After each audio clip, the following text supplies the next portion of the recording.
With pleasure, Madam Chair. Will the Committee on Finance please come to order? I note, again, nobody has signed up to speak at the Committee on Finance during public comment period, so we will launch straight into the consent agenda. Would any committee member wish to remove any of the items on the consent agenda for separate discussion? Motion on consent. We have a motion. Can I get a second? All those in favor say aye.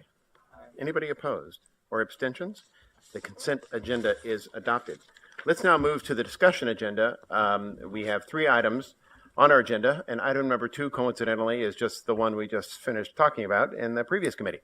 The final approval of the University of Glen Phase 2 housing project at CSU CI. Vice Chancellor Rollier, Assistant Vice Chancellor Eaton, additional comments vis-a-vis what we've already discussed? Yes, thank you, Chair Taylor.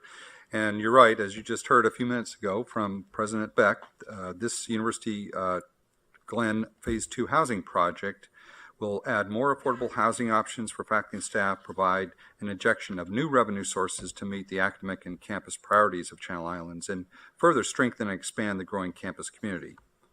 So in the CPPG committee meeting that we just finished, you approved the actions relating to the land use and design of this project.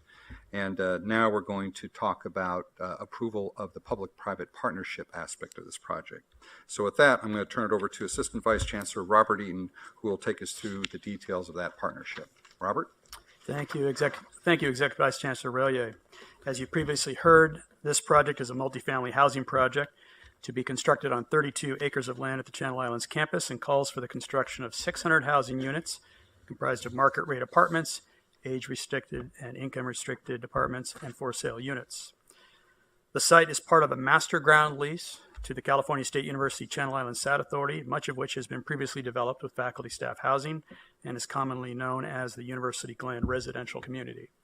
The SAD Authority will in turn sublease the site to Kennedy Wilson, an experienced real estate development firm, which was selected based upon a competitive bidding process, and is also the same development partner to which the SAD Authority sold 328 apartment units in 2016. Kennedy Wilson will be responsible for financing, developing, and operating the housing. The estimated cost of the project is approximately $164 million. The campus, the SAD Authority, and Kennedy Wilson have negotiated the key business terms subject to final approval by the CSU Board of Trustees. These include an 80-year sublease from the SAD Authority to Kennedy Wilson with no options to extend, a ground sublease rent structure paid by Kennedy Wilson to the SAD Authority comprised of 1, an upfront payment of $2.5 million, and 2, an annual ground rent equal to 7% of gross income on the apartments, which is estimated approximately $630,000 in 2021-2022, the first full year of operations. Also, they will receive $25,000 per unit, or a total of $3 million, from the sale of the for-sale units over a 4-year period. Separate from the ground rent under the sublease, Kennedy Wilson has already paid $250,000 to the SAD Authority, which has been used to cover costs associated with California Environmental Quality Act work. And Kennedy Wilson will also make additional payments, also again separate from the ground rent structure, of $1.5 million towards the SAD Authority's development of any project that provides support services for the residential community. And for example, a child care facility is currently in the planning stages. The financing structure will also utilize a combination of debt and equity in amounts that will vary by housing type. No campus or SAD Authority funds will be committed to the project, and the site development will revert back to the SAD Authority upon termination of the sublease. Chair Taylor, that concludes the presentation, and we're happy to address any questions that you or others may have at this time.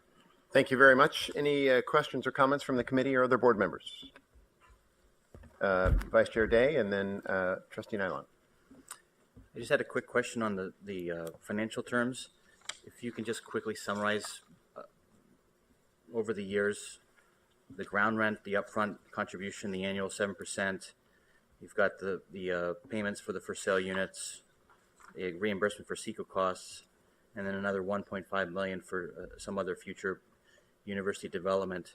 You know, have you calculated what that totals up to, either in 80 years or the net present value, and then secondly, what is the university's intent on how to use those funds? What are the kind of 1, 2, 3 priority projects that this will be going towards? Right.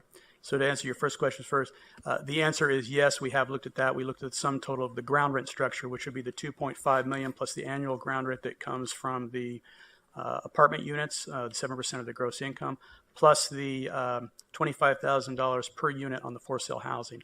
All that is aggregated together, and we do a present value calculation in part to confirm that we're getting the right value or better for the appraised value of the land.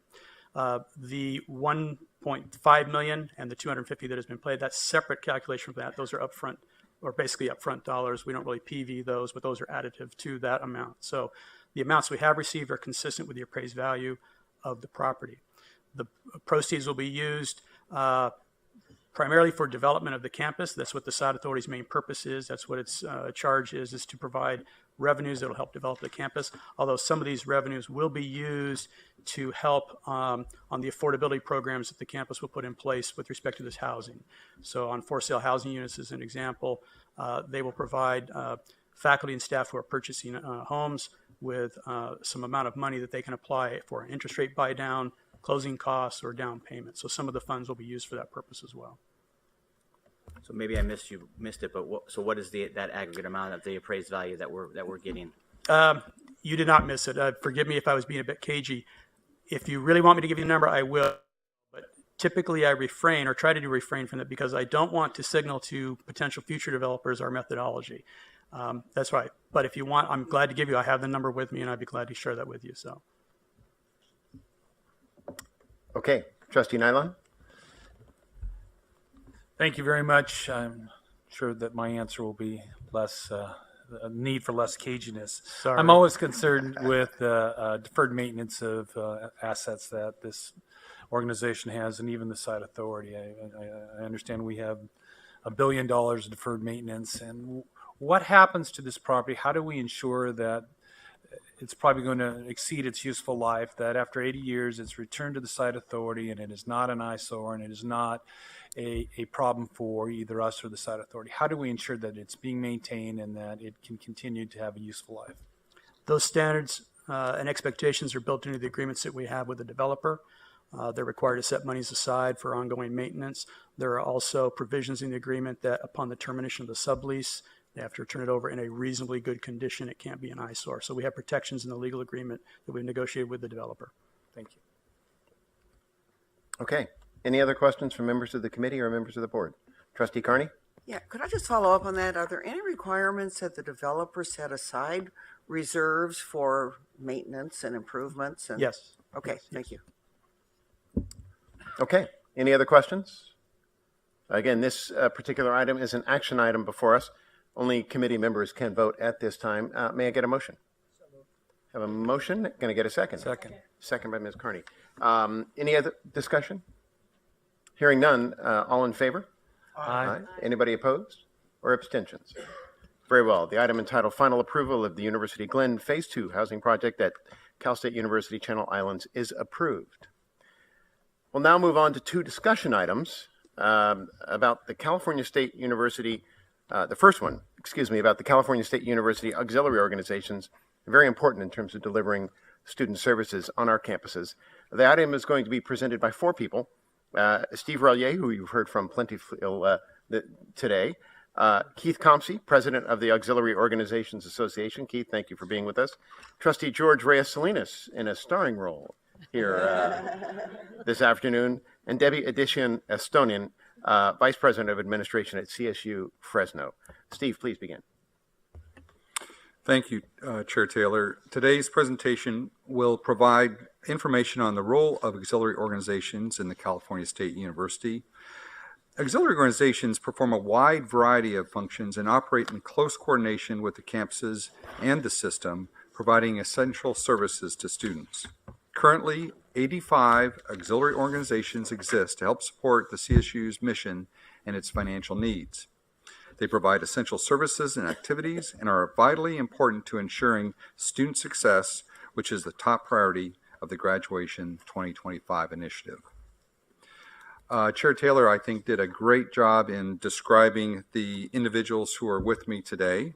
We're going to start with Keith Compsey, who is the president of the Auxiliary Organization Association. So this is the group that represents all 85 auxiliary organizations. And he also serves as the director of the Fresno State Foundation in his spare time. So Keith, I'm going to turn it over to you. Auxiliary organizations are separate legal entities formed as 501c3 nonprofit public benefit corporations and are created to support the educational mission of the university. They are subject to California corporate law, the education code, the policies of the California State University, and other laws and regulations. Auxiliary organizations help advance the CSU educational mission through a variety of ways. They generate revenues which enable them to be self-supporting. They allow for budgetary flexibility, which helps reduce operating costs. And they accept special program risk exposures, which limits the risk exposure to the campus. Auxiliary organizations also support the development of campus or auxiliary finance projects by providing seed money for loans and the ability to purchase and sell property. They can also enter into public-private partnership agreements, which can shift project risk and debt issuance away from the campus.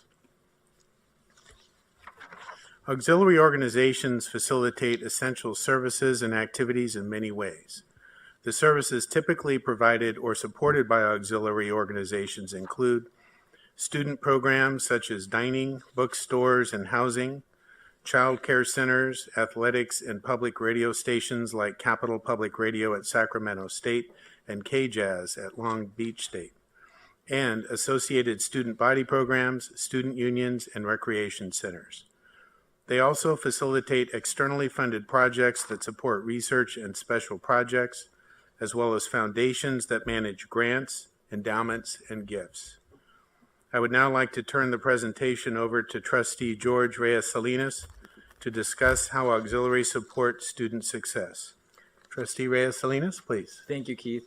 At their core, auxiliary organizations exist to support student success by providing the following: leadership opportunities in student government through associated students organizations, opportunities to serve as auxiliary board members and gain an in-depth understanding of nonprofit organizations, opportunities to work on federally sponsored research projects with faculty, on-campus employment, which is more convenient and easier to coordinate with class schedule, I believe that, opportunities for paid internships, hands-on work experience in their major field of study, which better prepares them to the professional career. And I would like to share my own experience in auxiliary organizations. Our students are definitely learning in classroom with our amazing faculty and outside the classroom through our auxiliary organizations. I had the honor of serving as Associated Students President 2 years ago and also working for the student union. And I know it provided a sense of belonging for me on the campus. It also made me feel connected to the campus and making me feel that I should stay and continue my higher education career. And it also inspired me to continue to obtain my master's degree, which I'm currently doing right now. My story is very similar to many students on our campuses, and it is all because of that collaboration we have with auxiliary organizations. So I will now turn the presentation over to Debbie Addison-Astone to discuss the oversight of auxiliary organizations. Thank you, Trustee Reyes Salinas. Auxiliary organizations work cooperatively with the campus to integrate operations as established by the campus president. Each auxiliary is required to submit its annual budget to the campus president for approval and to ensure it is operating consistent with the campus mission. Each campus president is responsible and accountable for prudent judgment in the utilization of campus auxiliary organizations, for ensuring the fiscal viability of these organizations, and for compliance with applicable CSU policies. Auxiliary organizations are required to maintain a good standing status, which includes compliance with campus and system-wide policy, fiscal responsibility, social responsibility, good business practices, and compliance with applicable statutes. Each auxiliary organization is required to have an operating agreement with the CSU, which outlines its function and responsibilities to the university. These agreements are reviewed every 5 years. The campus chief financial officer is the primary campus official responsible for administrative compliance and fiscal oversight of campus auxiliary organizations. Transparency and mitigation of risk are important. In addition to the oversight by the campus president and chief financial officer, which includes reviewing auxiliary policies and operations to ensure compliance with CSU and campus requirements, transparency and mitigation of risk are also addressed by conducting an annual financial audit performed by an external independent CPA. The results of these audits are reported annually to this board, along with the CSU system-wide financial statements.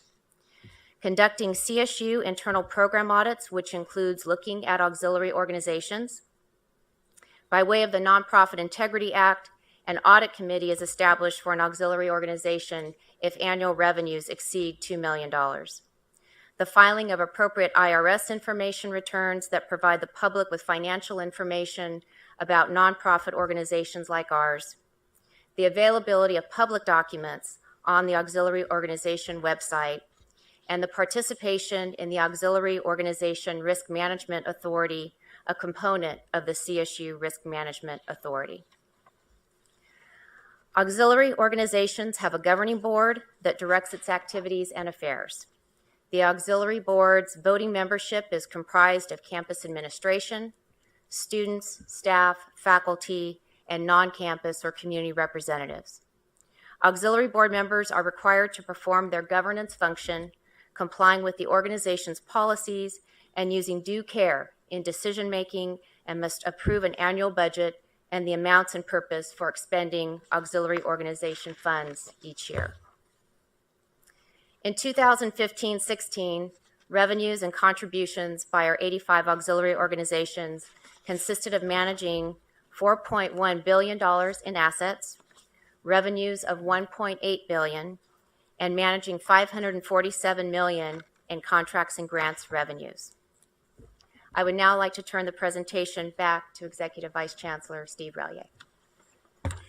Thank you, Debbie. I should mention that Debbie, in addition to her position as Vice President for Administration for Cal State Fresno, is also the liaison between the 23 CFO group of the 23 campuses and the auxiliary overall umbrella organization. So she is the liaison or linking communication link between the CFOs with the 23 campuses and the heads of the auxiliary organizations on the 85 organizations. So she plays a very important role in addition to what she does for President Castro on a daily basis.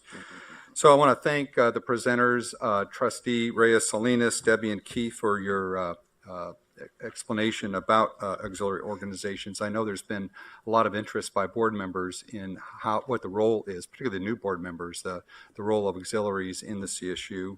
I'd also like to thank our colleagues from the 85 auxiliary organizations across the CSU for their work to further our academic mission and achieve the vision that our presidents have for their campuses. So as we've discussed, auxiliaries provide a wide range of essential student services, ranging from student government to childcare to public radio, from research opportunities to student employment to land development, and a lot more. Indeed, auxiliary organizations are and will continue to be an integral part and partner of CSU. Auxiliary organizations support the university's mission. They provide our campuses with flexibility and opportunities. And most importantly, they support the Graduation Initiative 2025 efforts to enable and empower student achievement and success. Chair Taylor, that ends the presentation, and we'd be happy to answer any questions. Thank you, CFO Rallier, and all of our other speakers. Very helpful. Members, I think I mentioned to you last year, our goal was to have one deep dive topic at every single Finance Committee meeting, separate and apart from the usual course of business, just to make sure that we are having an opportunity to engage on items that directly relate to our responsibilities.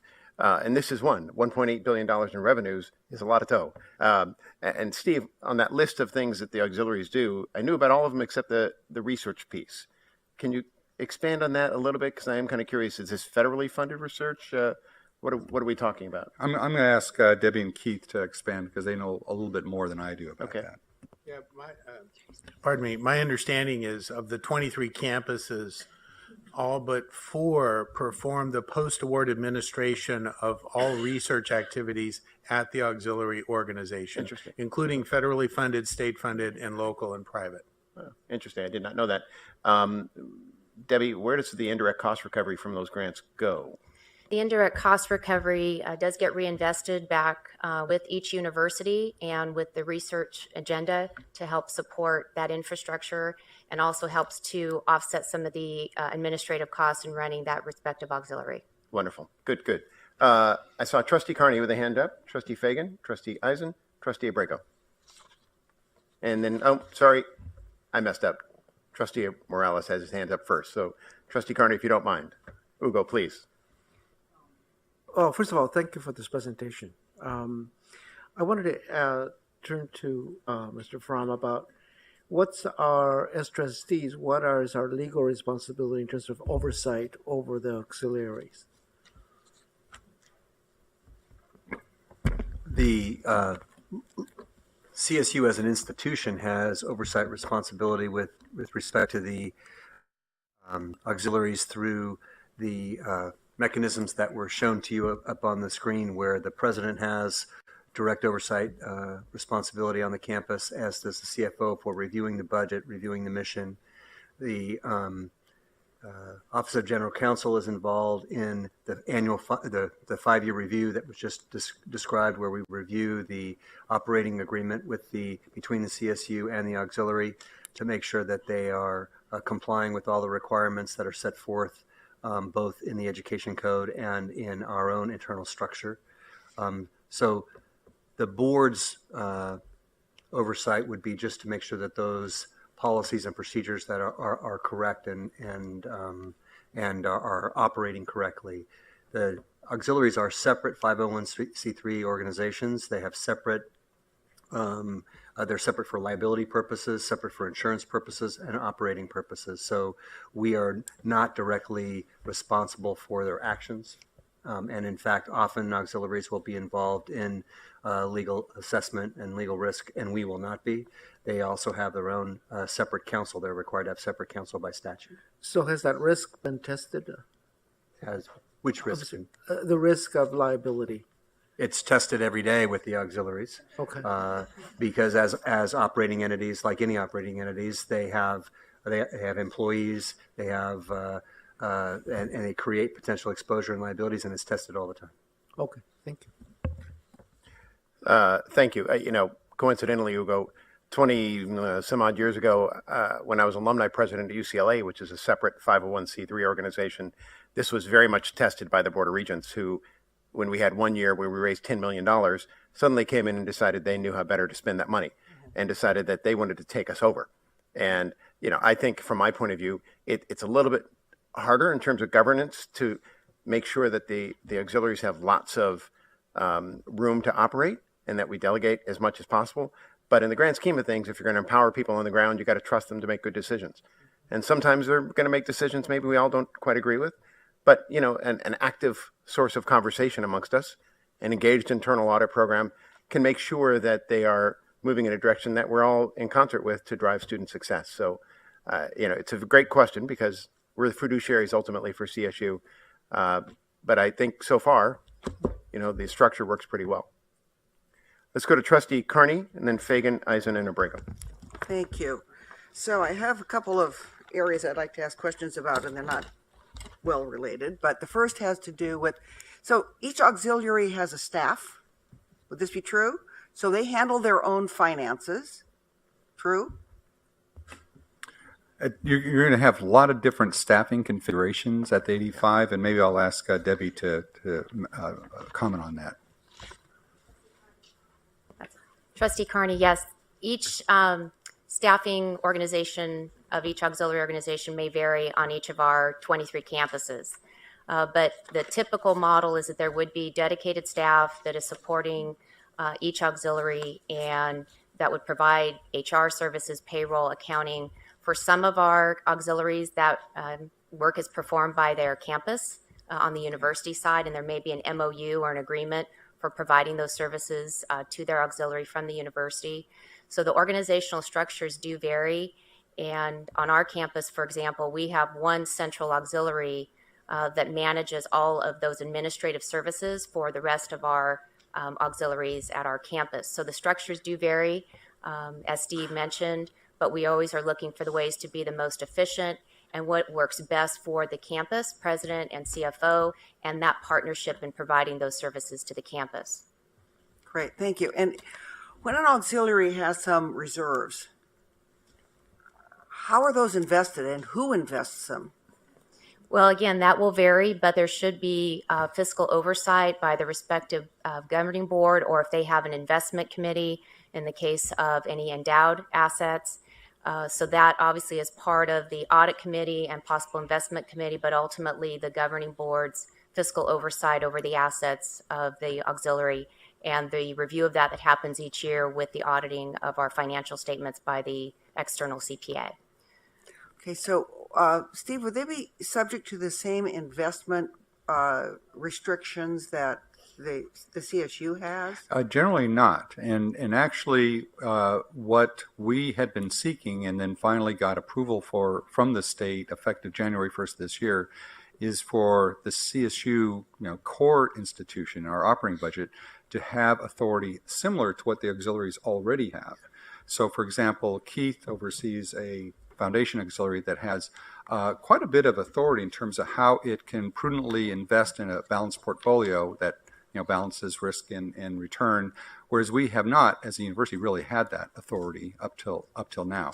So that's one that's been a big advantage with the auxiliaries, is they've had a little bit more flexibility in managing their funds in a more optimal way than, say, the general CSU operating budget. Okay, so question for Larry. When you do audit, when your department does audits of auxiliaries, do you audit for potential conflicts of interest from board members and the activities of the auxiliary, the use of the funds, the investment of the funds? Okay. Okay, that is an item that you, right, okay, thank you. Okay, so then my last question has to do with athletics. I see that Fresno has an auxiliary which is called the Fresno Athletic Corporation. But I don't see any other campus with an auxiliary, the name of which suggests that the athletics are housed there. So where are the athletics at the other 22 campuses? Trustee Carney, you're correct. Fresno State is the only university in the system that has its athletic department or program in an auxiliary. And the rest of the athletic programs at our 23 campuses reside within the university structure. And at Fresno State, ours resides within an auxiliary structure, but with significant institutional oversight by our campus president and a very active governing board, as well as campus administration oversight. Okay, great, thank you. Okay, let's go to trustees Fagan and then Eisen and then Abrego. So believe it or not, I have a few times been asked, what are auxiliaries and why do they exist? And my answer has been somewhat along the line, but not nearly as detailed or informative as your presentation just now. But then the question becomes, okay, I see what they do, but what would happen if they didn't exist? Couldn't the university, the CSU system, do these kinds of things? So I don't have an answer to that. One answer, it sounded like, from Ugo's question to Fram, was about avoiding risk. And so one question I would have of Fram is, is the corporate shield really a strength there? And if the auxiliaries get into trouble, is the CSU really protected from that? But aside from that, what is the answer to the, I'm not advocating that they don't exist. I'm just curious, what would happen if they don't exist and CSU took it over? I might start by answering your question by explaining that auxiliaries are not a creature that were created by the CSU, but they're created by statute. and they're in the education code. So the state legislature has recognized the the opportunity for the use of auxiliaries in the CSU milieu. So what the education code says is that the legislature recognizes that there are certain functions that could be more efficiently performed by auxiliaries, and to leave the institution, the CSU, to concentrate on its core mission of educating students. And the auxiliaries exist for the sole purpose of providing a benefit to the institution and to its mission and to its students, but they are provided the opportunity through a separate 501c3 organization to focus on performing specific tasks that are not central to the mission of the institution. So in many instances, the answer is if the auxiliary did not exist, the CSU stateside would have a harder time engaging in those activities, or they would have to build out an infrastructure to engage in those activities, and that those activities are not central to their core missions. So whether those are through providing for residence halls, or providing for food service, or providing for other amenities that are helpful to the institution but not core to its mission. They are, as I've said a couple of times, separate organizations, and it is our strong position that they are separately incorporated with separate boards and have separate authority. And while we have some oversight authority over them, we mentioned earlier the operating agreement, so we have the ultimate ability to control whether they continue to exist or not. We could dissolve auxiliaries or change them. They essentially operate independently and separately from us. And for that purpose, there is a corporate shield, if you will, even though these are nonprofit institutions, nonprofit corporations, between the CSU and the auxiliaries. Great. Trustee Eisen, then Trustee Abrego.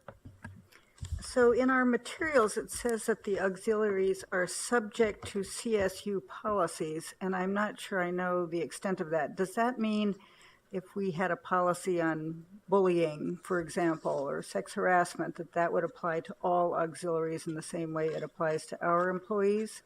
If we have, which we do, a sustainability policy that requires that we take certain actions in terms of energy efficiency, et cetera, are all of our auxiliaries subject to those exact same policies? And if so, how do we monitor that they are complying with them as well as we're complying with them?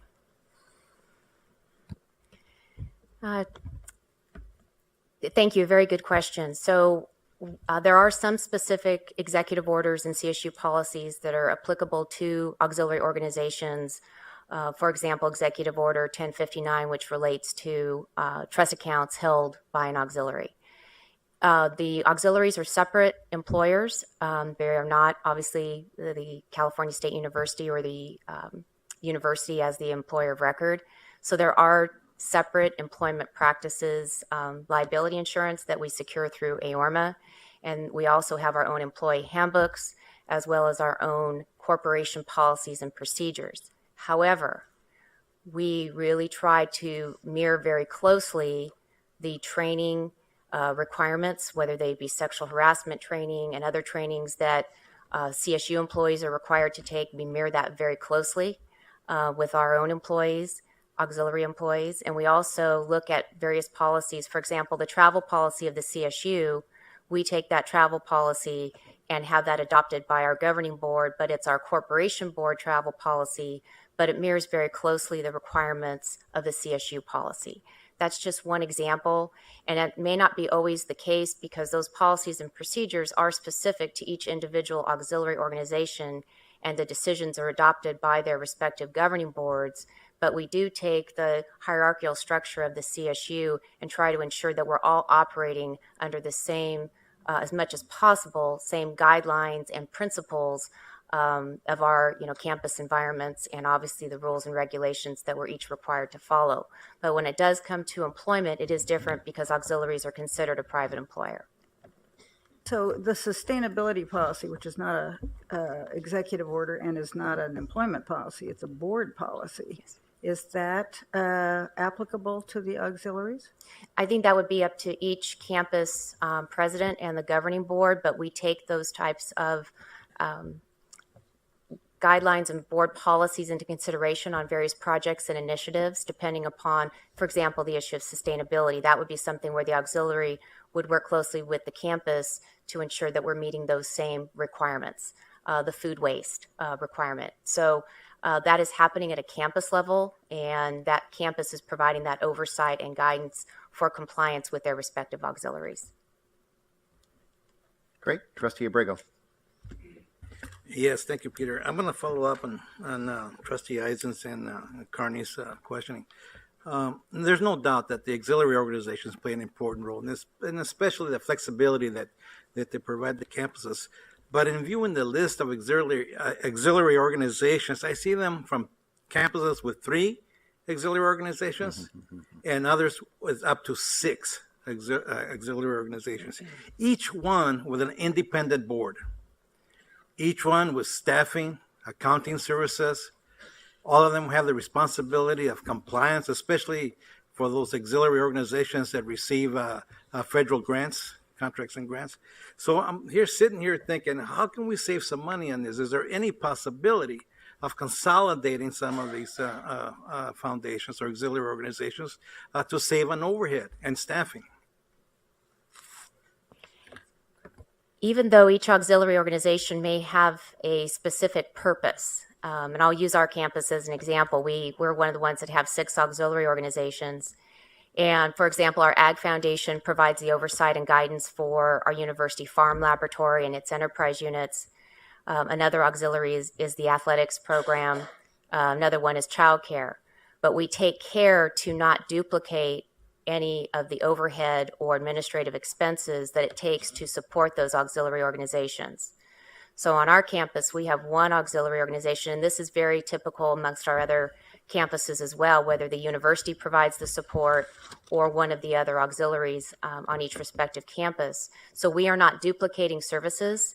It is kind of one entity that is providing board support to each of the boards, as well as providing all the administrative support, whether it be accounting, HR, payroll, and some of those necessary support services. So our auxiliaries, because they have to be self-supporting, are look very closely at their financial statements each month.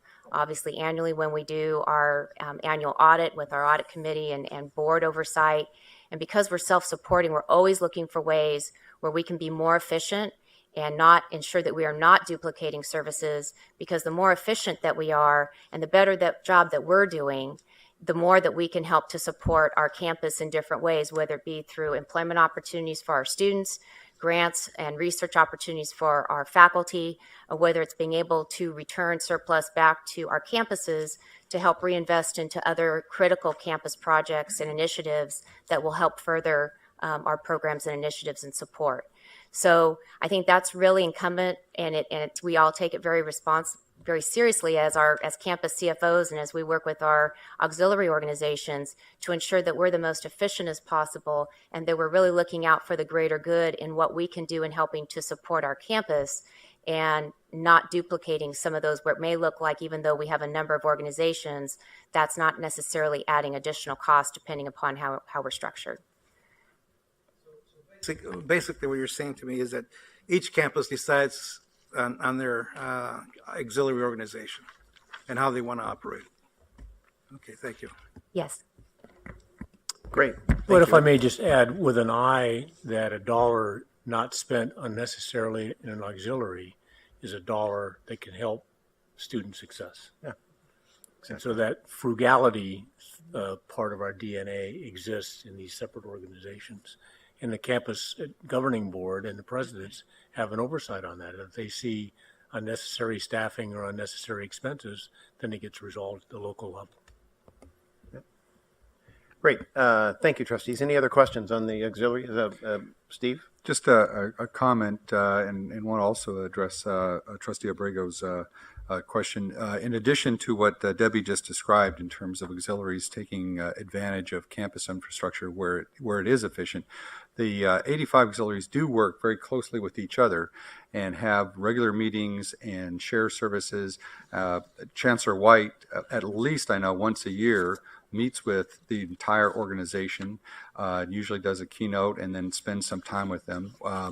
I'd also like to say that it's not a one-way street, that in fact there's a lot of innovation that happens in auxiliaries because they are perhaps a bit more nimble and have this ability to react quickly. They oftentimes inform the rest of the university on new techniques in terms of technology and training and a lot of different practices.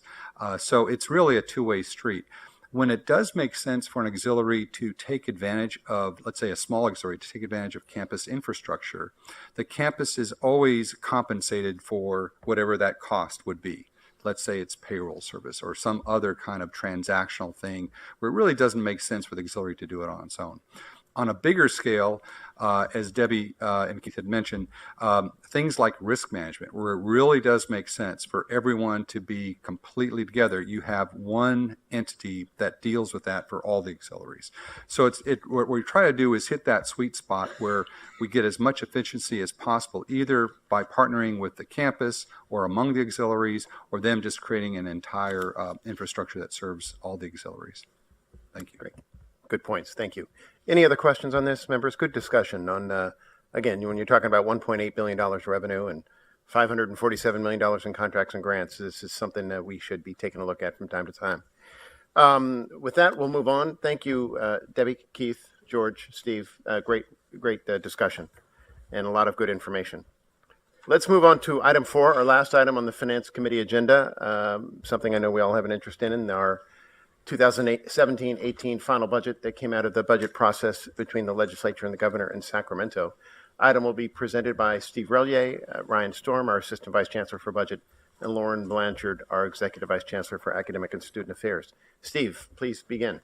Thank you, Chair Taylor. The purpose of this presentation is to provide information on the state's and the Office of the Chancellor's final budget decisions related to the trustees' budget for the 2017-18 fiscal year that we just entered. Assistant Vice Chancellor for Budget Ryan Storm will also discuss other final state budget items that have an impact on the CSU. Ryan? Thank you, Steve. Last month, the state wrapped up its work on the budget for 2017-18. The CSU appreciates the additional recurring and one-time funding provided by the legislature and the governor in the final state budget agreement. For most of the past year, it appeared that state economic factors and other state budget priorities would prevent CSU funding levels from rising above the governor's original proposal for 17-18. This year's advocacy strategy and the persistent employment of that strategy by CSU stakeholders made a significant difference. Nevertheless, the trustees' support budget request was not fully funded by the state. As a result, the tuition increase adopted by the board in March 2017 remains in effect for the 2017 fall term. Overall, the operating budget now stands at $6.4 billion per year. This includes an additional $177.2 million of ongoing state funding, $20 million of one-time funding, and incremental tuition revenue from the tuition rate increase, as well as new tuition revenue because of increased student enrollment.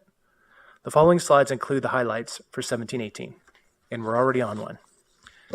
Let's begin with the decisions on recurring or ongoing funding and how those decisions affect the budget request adopted by the board last November. This slide lists the components of the board's request.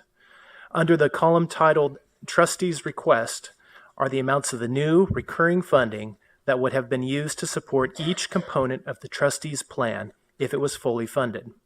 You can see under the column titled Final Budget the necessary changes to that plan to align with the actual recurring resources from the state, along with the tuition revenue from the approved tuition rate increase, as well as the new tuition revenue from enrollment growth. The final state budget and new tuition revenue will provide the equivalent of $267.7 million to support the final CSU budget. Combined, these revenue sources cover about 75% of the planned investment. As a result, some of the original budget priorities will not be funded in 17-18. So let's briefly walk through these components. The trustees plan to spend $75 million on Graduation Initiative 2025, and we will fully fund this component. This step is in line with the commitment made to students and their families by the trustees that the tuition increase will be used to fund this priority by offering more course sections, hiring additional faculty, and providing students with additional academic and supportive services. As for the current compensation commitments, the trustees requested $139.1 million, and we will fully fund this component of the budget. As in previous years, these amounts are estimates that will be updated based on final terms of the collective bargaining agreements. For the next component, new compensation for certain employee groups in 17-18, collective bargaining has not concluded, and therefore it is premature to report any cost implications at this time. At the conclusion of the collective bargaining process, the cost and the funding sources will be determined. That information will be shared with the board when it is available. Next is the trustees' request to commit $10 million to address our many capital infrastructure needs. At this time, no additional recurring funding nor one-time funding is available for this allocation for these purposes. Instead, we will continue to look to other ways to fund our infrastructure needs, and we will come back to the board with ways to accomplish this. In fact, the board's approval last November of the multi-year bond authorization is a big help in funding our capital and infrastructure needs today and into the future. The plan is to use approximately $25.1 million to meet anticipated mandatory costs. Mandatory costs are the expenditures a university must pay regardless of the level appropriated by the state. These costs include recent increases to employee benefits, such as healthcare premium increases, and operations and maintenance of newly constructed space. Lastly, for this slide, the trustees' support budget plan established a goal of increasing funded enrollment for current and prospective students by 1%, or about 3,600 students. This would cost $38.5 million, and we are not able to fully fund this. Instead, the plan is to commit $26.5 million to support enrollment growth for approximately 2,500 students. Enrollment growth funding is based on the new incremental cost to educate new students. Some examples include campuses adding new courses, hiring new faculty members, and expanding educational-related support services. So this slide shows other notable budget issues affecting the CSU. To start, the state budget includes a one-time appropriation of $12.5 million to support the graduation initiative. Campuses will use these funds to help achieve their short-term objectives described in their graduation initiative student success plans. These funds will supplement the $75 million of recurring funds discussed earlier. Next is $2.5 million of one-time funding to support campuses for addressing student food insecurity. If campuses meet criteria such as creating food pantry or food distribution networks and create ways for students to donate unused meal plan credits to fellow students, campuses will be eligible to receive one-time grants to help offset costs. Next is $3 million of one-time funding for the Palm Desert campus of Cal State San Bernardino. The purpose is to create additional educational opportunities for students from the greater Coachella Valley and Joshua Tree areas. Another notable issue is an indication from the governor's administration that future investments in the CSU will decrease. For the last 3 years, the governor's administration committed to providing about a 4% increase to our general fund appropriation. Because state general fund makes up about half of the CSU budget, the governor's past commitments were equivalent to approximately a 2% annual increase to the CSU budget. That commitment is expected to change for the 2018-19 year. This past May, the governor's administration pivoted away from their typical 4% commitment and now suggests a commitment of only a 3% general fund increase in the future. That would represent a year-over-year drop of 25% in new funding commitments, or about $30 million less in recurring funds for the 18-19 fiscal year. So we have our work cut out for us for the upcoming fiscal year. Dr. Blanchard will address several other notable issues included in the budget. Thank you so much, Ryan. This year's state budget also includes several new policy requirements.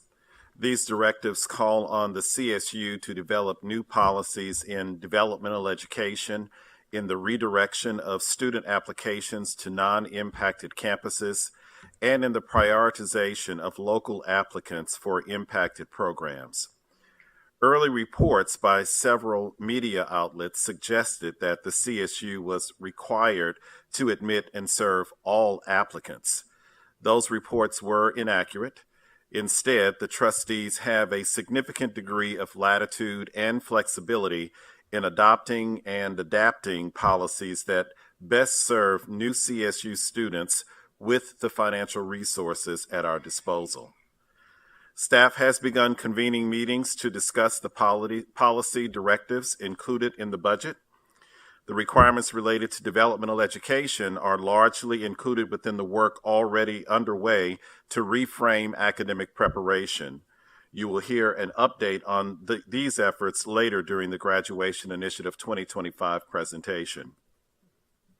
We anticipate using the Admission Advisory Council, comprised of students, faculty, and campus administrators, as the primary venue for discussing and developing an expanded redirection policy and a policy framework for program impaction. Once developed, consultation on the draft policies will occur with faculty and campus leadership, and then will be presented as a board item before May 2018, the prescribed deadline in the budget. As staff works over the next academic year to refine, develop, or expand policies, we remain committed not just to student access, but authentic access for students. This means not only ensuring students are redirected or prioritized, but that all students will also have the support they need to be successful and to earn a degree in the most timely manner possible. I'll now turn this back over to Executive Vice Chancellor Steve Rillier for closing comments and thoughts. Thank you, Executive Vice Chancellor Blanchard. As we close this year and this budget process and turn our attention to the 2018-19 budget picture, I'd like to take a moment and thank our students, our trustees, our campus presidents, our staff, and our faculty for making the case in Sacramento that consistent investment in the California State University and its students powers a better California for everybody. I also want to thank our alumni, business leaders, and friends who advocated effectively on our behalf. Those efforts were noticed by state leaders, and in fact, we received a lot of very positive feedback from state leaders that our advocacy message was clear, our timing at key budget milestones was exactly right, and our more selective and strategic engagement moved the needle. So as for next steps, the budget cycle begins anew at the next board meeting. In September, staff will provide the board with more fiscal information and a preliminary operating budget plan for the 2018-19 fiscal year. We'll solicit ideas and feedback from the board, and that will be used to craft a longer-term strategy and to craft the final operating budget plan, which we'll present to the board in November. Overall, I'm very optimistic about the future of the university and our work ahead in next year's budget. While there are significant and serious financial factors that we're going to have to figure out a way of managing, we also have compelling and aspirational goals for our students and for this university. Indeed, we believe that all qualified Californians willing to do the work should have the opportunity for a high-quality, affordable education and degree. We also believe at our core that many of the challenges that face California and its citizens can be solved through higher education, and we'll never waver from these values and from that mission. We will work to fulfill our mission, end the degree drought, close the achievement gap between students from every background, and ensure that all aspects of the graduation initiative are successful. This work will require a greater investment and more resources from the state of California and elsewhere. Chair Taylor, that concludes our report, and we're happy to answer any questions. Thank you very much, CFO Rillier. Let me start with one question. The policy directives, developmental education, redirection, prioritization of local students, correct me if I'm wrong, they seem to come through the budget trailer process. Is that usual? Because it seems as though it kind of skirted the usual policy development process of policy committees, fiscal committees, where all parties, all stakeholders have plenty of opportunity to weigh in on ideas and thoughts. Are we in a new world now where major policy direction is given by the legislature with very little chance for input? Chair Taylor, I've been doing budgets for now, I think 16 years, and this is the way the sausage is made on the budget. Oftentimes you have significant I get the policy- budget, but a lot of these stray from budget implementation, which is traditional trailer bill language, Ryan. Right. This is different. Well, I would say that it's over the years, I've seen a major policy being proposed at the governor's level in January to it being proposed as late in the game as both the houses closing out their budget plans. So it's anywhere and everywhere in between, and it just depends on what is of key importance to those three parties, the governor, the assembly, and the Senate, in determining what needs to be pursued, what needs to be included in the budget. All right, that's a very nice answer, Ryan. Did any of these get a policy hearing where people could come in and weigh in on the pros and cons? I would say in this particular case, there was a budget hearing that included discussions about these topics. Okay, so all stakeholders had plenty of opportunity. In that case, why on earth does it take so long to do the other process? But we guess we can get into that a little later. Nice political answer, Ryan. Okay, another question. The $2.5 million for Hunger Free Campus and the $3 million for the Palm Desert Campus, the one-time monies, is that part of the 267 or is that above and beyond? It's above and beyond. Okay, very good. All right, I've got Trustee Day with a question, Eisen, and then Nylon. So real quick on the issue of the student redirection policy, I believe I heard Lauren address that briefly. So if someone could just clarify a little bit more, because I did read the press reports and it made me think back to some of our previous presentations and I was confused as to what those numbers were. So I heard that it was a requirement that we admit that 2,500 additional students that are qualified, but they weren't accepted at the campus that they applied to. But then I've also heard in previous hearings that we have 30,000 students annually that are supposedly qualified. And if I have these numbers wrong, let me know. And then how many total applications we receive every year that aren't admitted. I believe it's something north of 30,000 every year. I'm just trying to get a better handle on that. And then related to that, what form did that directive take? Is it part of the Budget Act? Is it a trailer bill? Is it a discussion we're going to have with the legislator who proposed it? And if it's in writing, can the board get a copy of it? I'll start off with where these directives are planted. So first and foremost, you have the actual language that requires the board to adopt various policies. That's included in the actual budget bill itself. So we have copies. We can obviously forward that to you. The other piece is the additional plus up to our budget that was agreed to in the final budget agreement for the additional 2,500 students.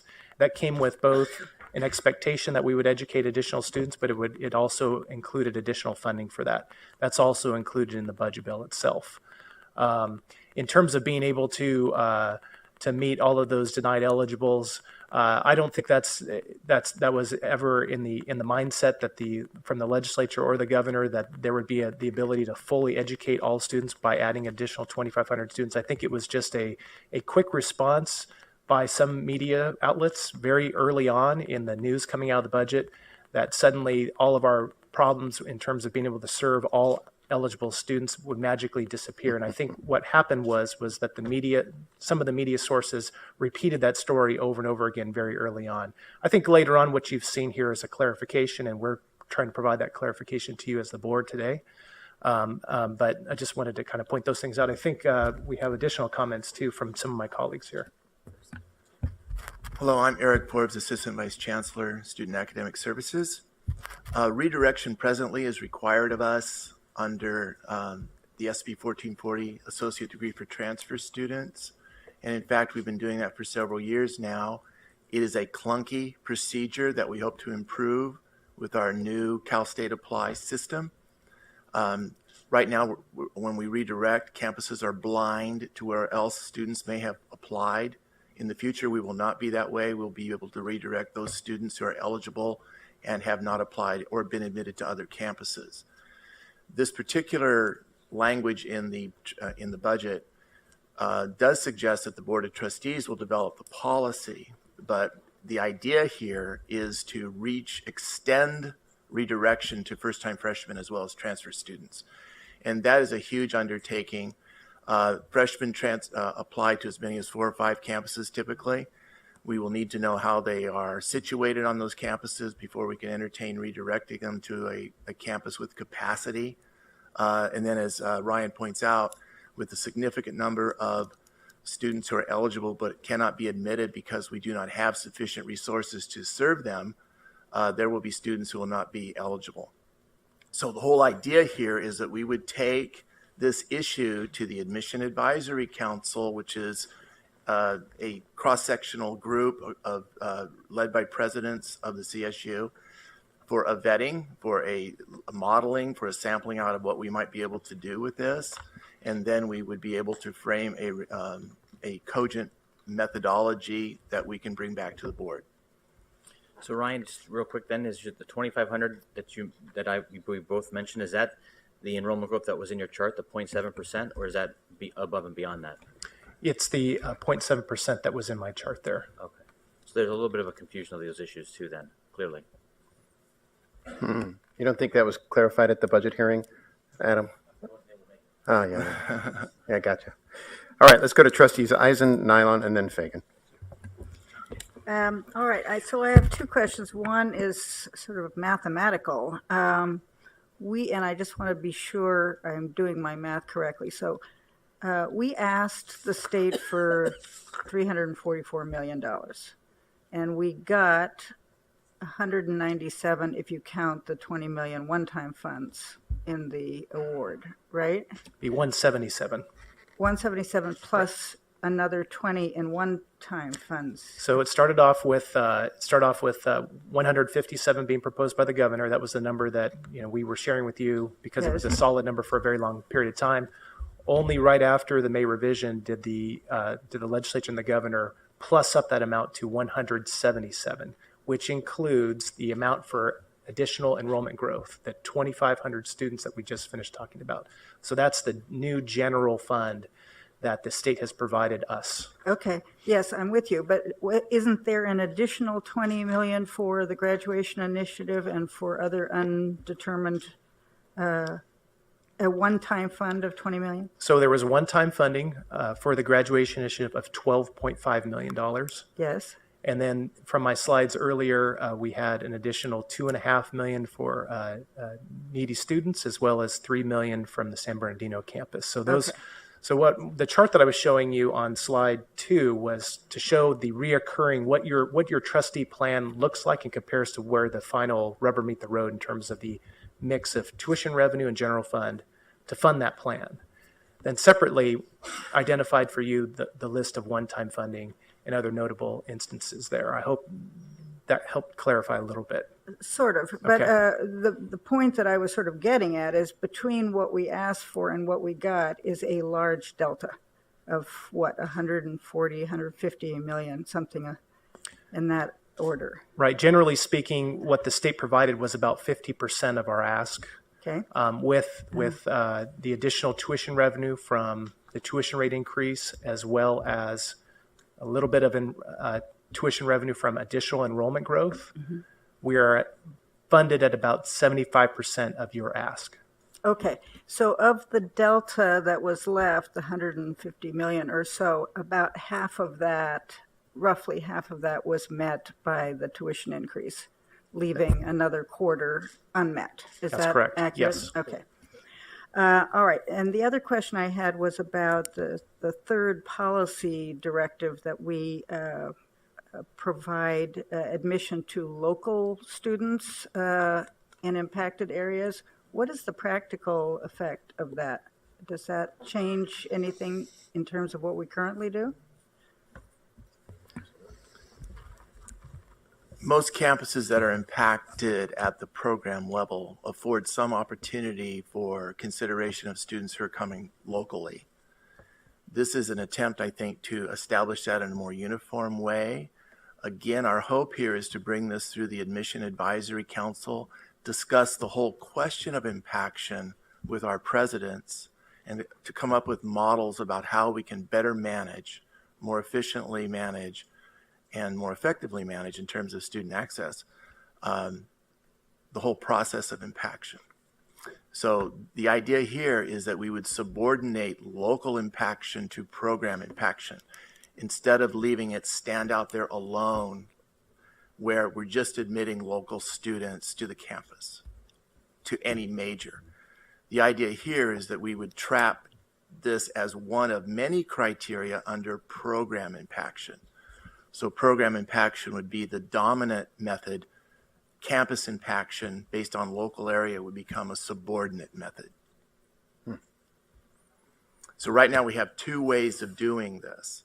We impact at the program level, where there is usually a rating or ranking of students according to their qualifications. And then we have local campus impaction, in which it's simply if you're in a local geographic area to the campus where you went to high school, then you could come to that particular campus, regardless of your program. So what this idea is to move program impaction to a more primary position. Chancellor? Are you going to clarify, Chancellor? The idea, though, is that we would review this with our group and bring it through the presidents and explain it a lot more clearly. So I think the reason this sounds confusing is because it is. And I thought I was losing it. So the chair is not losing her cognitive ability. I think let's stand above these policy directives that were trailered and recognize that we are at, as a state, an amazing point of inflection right now. We have, on one hand, this drought of degrees for California's future that is omnipresent, and we've talked about that multiple times here. We have priorities that have evolved over time, and getting to the point where if you have too many first priorities, you have no priorities. Local admission, ADT transfer students, and now this directive. And so to the legislators who suggested this and got it in the trailer bill, they did agree that the devil's in the details and allowing our professional staff and then ultimately the trustees to have some degree of flexibility on how to make basically admission more coherent to Californians. But ADT, impaction, local service area, demand exceeding capacity. On top of that, then you have the University of California appropriately admitting more California credentialed students. And now you have in the most recent strategic plan of the Community College Foundation released just recently, indicating that they've committed to increase the number of transfer students from the community colleges to the CSU and UC by 35% per year.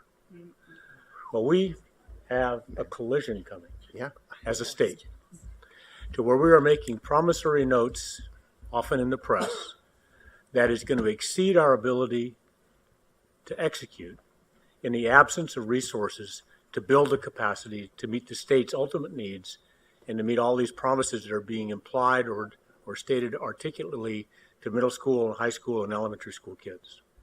And if we don't show some leadership as a state and as the three systems to try and have our legislators think of the horizon, which we must do as trustees, rather than year in and year out directives, we're going to really be misleading Californians. Mm-hmm. And so I'm very optimistic about the future only if we can get a very robust, I was going to say fulsome, but I won't, conversation with our elected leaders who are thinking about this beyond the annual process, because otherwise we're going to have a collapse. Yeah. And that would be something that none of us want to have occur for California's future. So I want to put that in place. And I think Eric did a nice job of, and it'll become more clear about campus versus program versus area as we get this very smart advisory group to start doing some thinking here late summer, early fall, test some ideas with the board, shape this thing. Whatever change in policy that ultimately gets made in the late spring of next year and brought to the legislators' attention won't affect students until the fall of 19 at the earliest, and maybe the fall of 20. That sounds like, we got plenty of time. Well, we don't. No. It's really tomorrow. But this one's complex, and we don't want to rush into it just because of some notion of political expediency or expectation. So we have some work to do. Thank you, Chancellor. Very succinctly put, and very helpful clarification.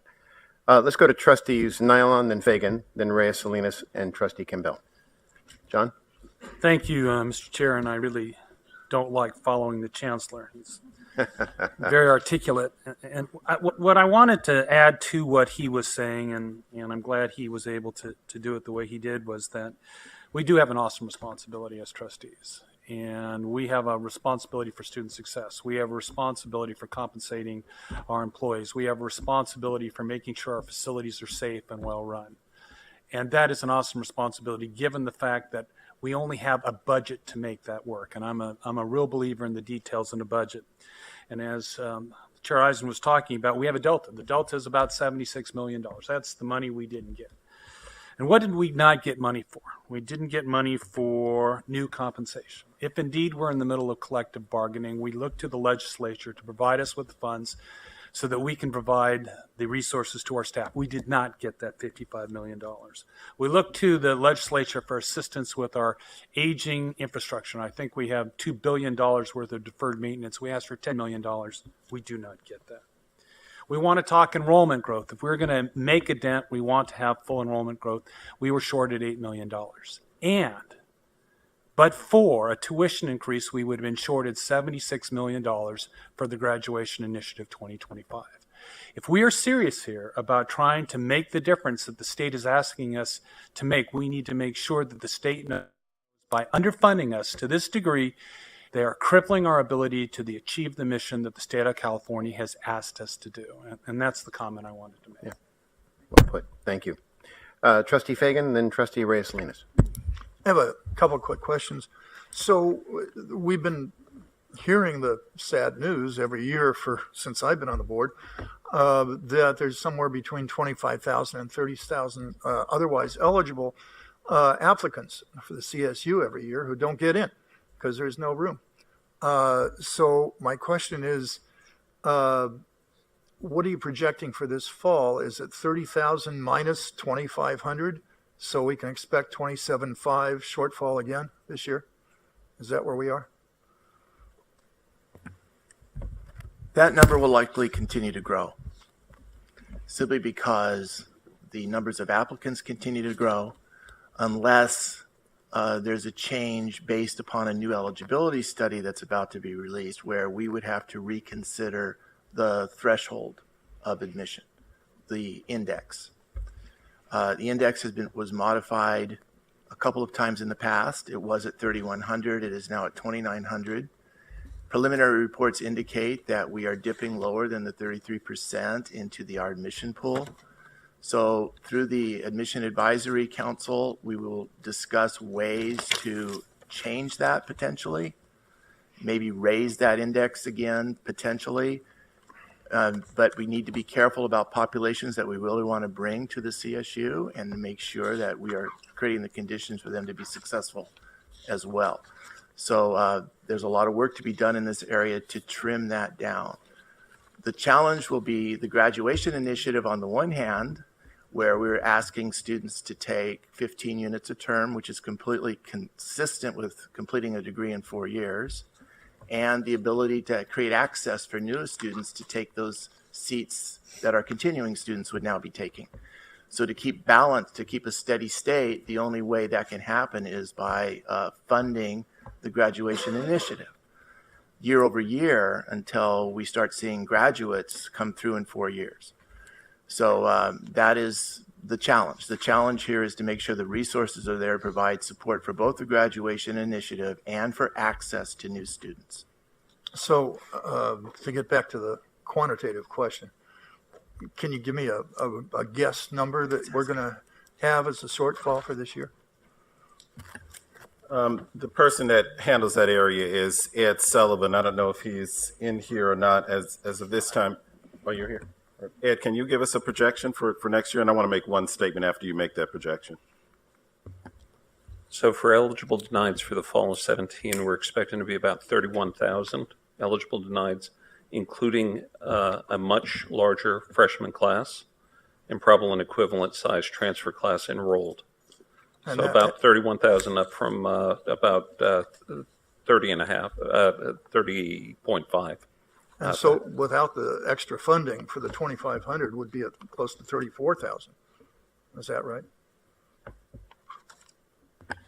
Actually, no. The additional funding will probably cover the students that were admitted based on the eligibility criteria that we currently have for the university. So we would have actually, or we will be enrolling additional students. This actually underwrote the additional enrollment that was coming. I guess I'm not quite. It's 31,000, and the 2,500 would have been there regardless. I don't get it. Yes, you'll have a slightly larger freshman class than you did last year. You'll have a slightly larger or equivalent transfer class last year. Your continuing student body is actually going to be slightly larger than it was last year. It'll accommodate all 2,500 very quickly. The bottom line is, despite the benefits of the legislature and the governor providing that funding, we're going from 30,000 to 31,000. And so it's a tough road, obviously, that we all face.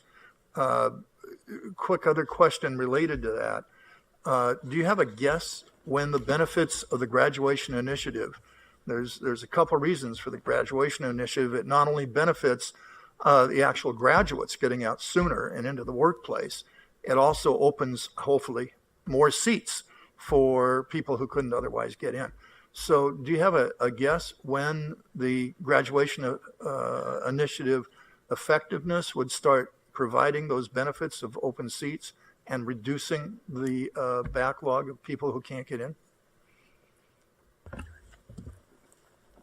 We will certainly expect to see some results when we meet next year and look at the results of our graduation initiative, and more importantly, look at the results that's associated with the growing number of students who are graduating within a 4 to 6 year period of time.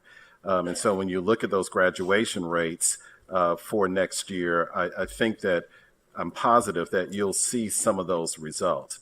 However, I don't want us to confuse the fact that we've been very clear about if we are to not only ensure that we are graduating students in a timelier manner, ensuring that they've got the knowledge and skills and professional dispositions that make them ready either for graduate or professional school and or the workforce, that tied to that is also the projection by the Public Policy Institute of California indicating that there's a need for 1 million more baccalaureate degree holders by 2030.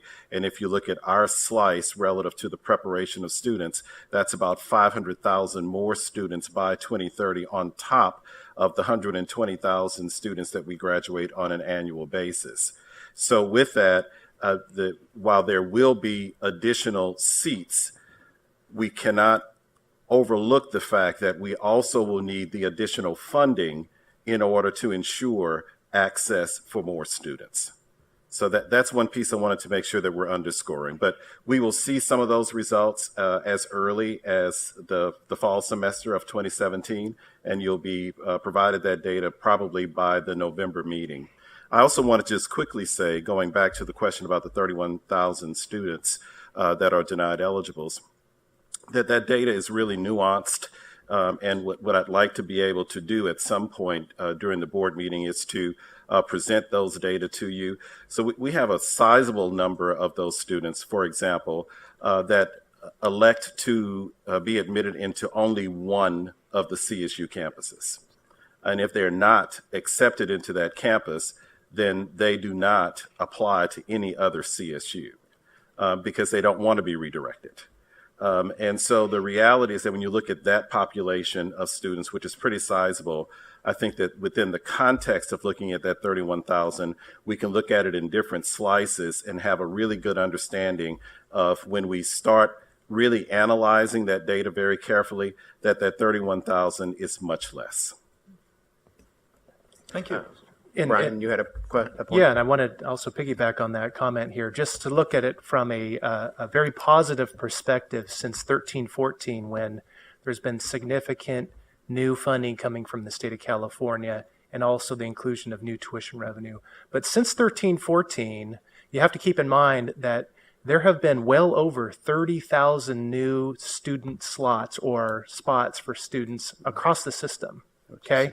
And that is permanent. So each one of these campuses has the capacity for over 30,000 more permanently with recurring dollars. We sometimes get hung up on how many denied eligibles there were in that particular fall or that particular spring, and it's kind of a negative, kind of a sad thing. But there's also a very positive side of this, which is there is sustained new funding each and every year, including the 2,500 more that were added in this year. So that's 35,000, 36, I can't remember. I have a spreadsheet back in my laptop and I'd be able to tell you exactly what it is, but I don't. But that's forever more, unless, if this was the static state forever, we would be able to serve 30,000+ students forever, all the time, recurring, more and more every year, versus getting hung up on that one particular fall or whatever where we have a denied eligible. We have to keep that in mind, that sustained funding is good. We need more. Clearly, as your budget guy, I'm going to be the first one who's going to say we need more funding so that we can get that PPIC number down. But that's a good positive step, at least in some direction there. Very good point. Thank you, Mr. Storm. Let's go to Trustees Reyes Salinas and then Trustee Campbell. Thank you. I hate to keep beating a dead horse, but I do really want to make this statement. It's a shame that the state of California only funded us 50% of our ask. I think that it's really a shame that every year we keep talking about for our future having divestment from the state and worrying about these issues. We're providing less resources. We are not, unfortunately, performing or excelling like I know we can if we're fully funded. And it's a shame that we keep having to hear every year we have our work cut out for us. I don't know about anybody else in this room, but I'm pretty tired of hearing that. Even though as students we're ready to go and fight and lobby and advocate, it's a recurring theme that we have during these times. And I know we said that they're probably getting the clear message or getting a clear ask from us, but are they actually getting a clear message? Because it does not seem so. And hopefully this changes in the next coming years, but I will put my comments with that. Great. Thank you, Trustee Reyes Salinas. Trustee Campbell and Trustee Stepanek. Okay, I wanted to drill down a little bit more on the issue of the 31,000 denied eligibles, and also in this question of redirection, which sometimes it's almost like misdirection a little bit. Thinking about this, as Dr. Blanchard just mentioned, a lot of the students, and I know this for sure, are applying to one or two of our campuses, and if they don't get in there, they're going to a UC or a private campus. But on the other hand, we have a lot of students who I understand, particularly underserved students, poor students who are place-bound and can only go to that one campus. And if they don't get in there, they're going to go to a community college. I personally was one of those where it was either going to be my local community college, Northridge, or UCLA. And that was it, because I had to live at home, or I thought I had to live at home. So when you have those students, which I don't know, what are the numbers, what percentage of those students who are denied eligibility and are not going to go to college perhaps, are very different from the students who have other options, who are wealthier and more savvy and willing to take out loans or not needing to do that. So what I'd like to know, if it's possible, is how many of each group do we have?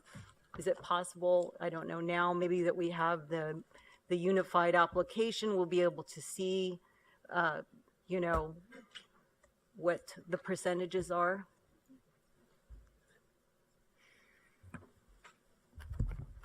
Dr. Sullivan might be able to help with this as well. But yes, the new application will give us more ability to penetrate that question of place-bounded conditions, particularly if they've only applied to one campus. And we will be able to see attributes there and understand what's going on. So that might guide the way we model out a solution for that student that would be helpful. But on the other hand, we also have this business of moving the local under the program in terms of impaction, which in other words, let's address this question and give some consideration to positioning them in the possibility of being admitted to that particular campus that's local to them. As a different way of looking at their readiness to go to college and not be so strict necessarily about pure quantitative layering in terms of your position vis-a-vis other students who have taken SATs or done well in high school with grades. So we might be able to see some ways to work that into the grouping. Thank you. And as I mentioned earlier, that we will prepare a presentation during the fall semester that could take a more critical look at the student data around denied eligibles and looking at it in different slices, but also taking advantage of the clearinghouse data as well that helps us to know that if they were not accepted into a CSU, did they get accepted into any other university in California or beyond? So we'll have all of that data available to you as well. That'll be useful. Okay, that would be great. Thank you. Okay, unless anybody else has burning question, we're going to finish with Trustee Stepanek. Also on the issue of denied eligibles, some states are reporting that their high school and K through 12 populations are starting to decrease, and that's going to have this long-range impact of changing the population levels at the college level too. Do you have any idea what's happening for California in this particular area? Is this unmet demand going to be a continuing thing, or do we see that there's going to be an undercurrent coming in some number of years that the number of eligibles are actually going to be dropping? A lot of what you're asking about is actually addressed in the eligibility study that's coming out, has been released or will soon be released. The eligibility study was conducted every 5 years by legislative mandate. It was sponsored by CPAC, which went out of business. So it hasn't been done for 10 years, but it was just done, just performed.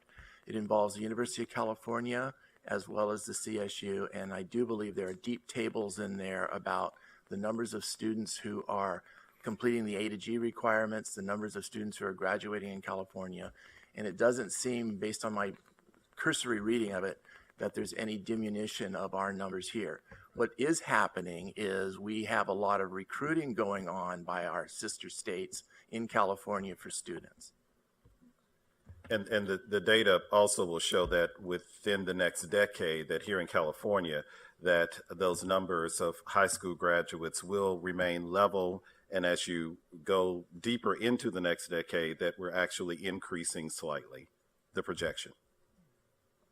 There was a fascinating article at the end of June in the Hechinger Report, a higher education newsletter, that talked about the decline in overall enrollment nationally in post-secondary education because of demographics, just fewer students qualified. Anybody wants it, let me know. I'll send it off to you.